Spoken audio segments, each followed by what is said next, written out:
The U.S. is doubling down on its maximum pressure campaign with the new offensive against Iran's economy. The latest sanctions targeting the country's metal exports and coming just hours after the Iranian president announced his country will no longer comply with key parts of the 2015 nuclear deal.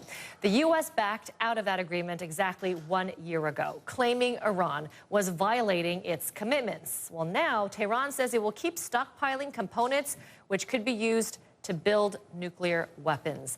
Michelle Kaczynski tracking all this live from the U.S. State Department. Is getting messy, and we're seeing no signs of any de-escalation.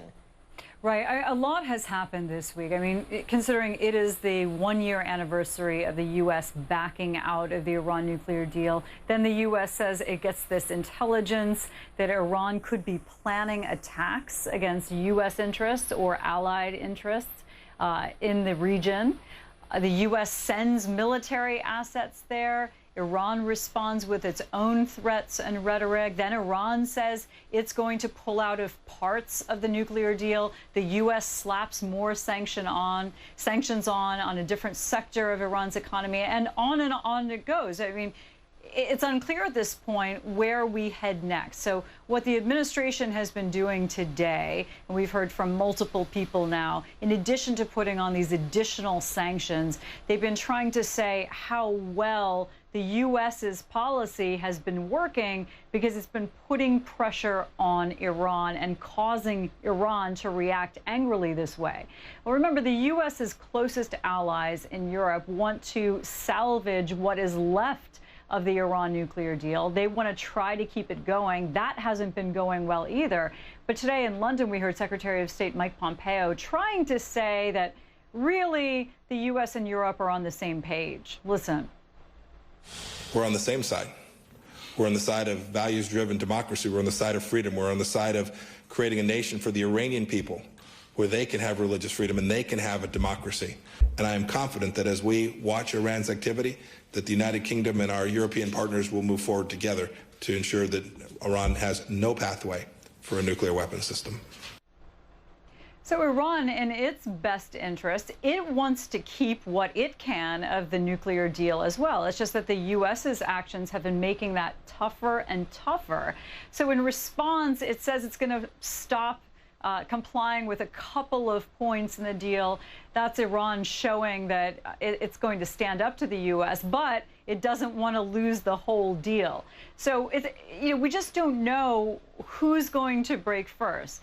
Obviously, the Trump administration is banking on the fact that its continued pressure is going to ultimately cause Iran to come back to the negotiating table and say, okay, let's make a deal that's acceptable to you, the United States. But for now, Iran is vowing that will never happen. Amra. All right, Michelle Kaczynski at the State Department, thank you very much. Now, these latest moves and threats come just days after the U.S. sent a carrier strike fleet to the Middle East. The Pentagon is insisting it is not seeking a fight, but it is ready for one if Iran tries anything. This recent force movement should demonstrate 3 points for our friends and potential adversaries alike. First, it sends a clear and unmistakable message to the Iranian regime that any attack on U.S. interests will be met with unrelenting force. General Dunford, the current chairman of the Joint Chiefs of Staff, has pledged never to send our sons and daughters into a fair fight. And if a fight is to be had, we'll be fully prepared to respond and defend our interests, and it won't be a fair fight. Now, earlier, I asked the founder of the National Iranian American Council, why should Iran comply with the nuclear deal when it's still being punished economically? Iran has been in the bizarre situation for the last year in which it actually is under more sanctions when it was abiding by and living up to an international nuclear agreement than it was when it arguably, or at least was accused of, having violated one. So it's absolutely bizarre, and it was only a question of time before this would happen. This is a chain reaction that Trump initiated by walking out of the deal and starting to punish countries for abiding by it. The question is, of course, what happens next after this? Exactly, and we're already getting reaction from some of the European countries, including France, which is urging Iran to comply with the deal and saying that it is concerned. Iran is not withdrawing from the JCPOA, no. But Rouhani is saying, look, we're going to stop complying with certain parts of the nuclear deal. This is a strategy to get Europe to react, or the Exactly. signatories to react. So how do you think they will respond to this? So first of all, yeah, you're absolutely right. This is a strategy to get them to react and actually do something to save the deal. If the Iranians wanted to really kill the deal, they would just walk out, and they could have done so a year ago. They could even walk out of the NPT. So this is aimed at trying to get the other countries to step up and make sure that the economic promises that Iran was promised actually are delivered. The challenge is this, though.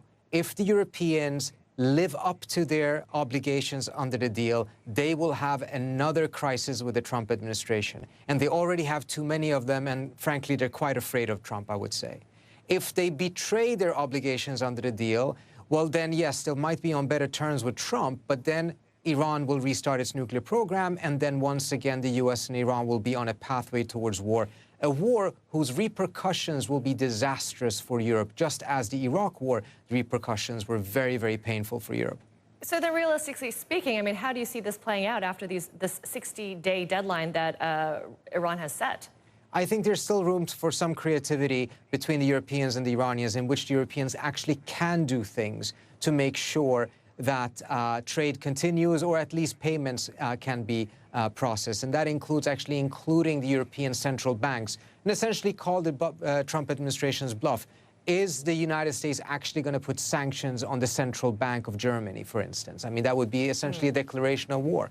The Europeans could do this, but the question is if they have enough political will to do so. We have to keep in mind Europe is not just one country, it's a whole set of different countries, and for many of them, the idea of having more tensions with the United States is a very unattractive idea, because they believe they need the United States in terms of the threat that they perceive from Russia. Trita Parsi, we appreciate you joining us. Thank you very Thank you much. so much. Founder of the National Iranian American Council. Appreciate it.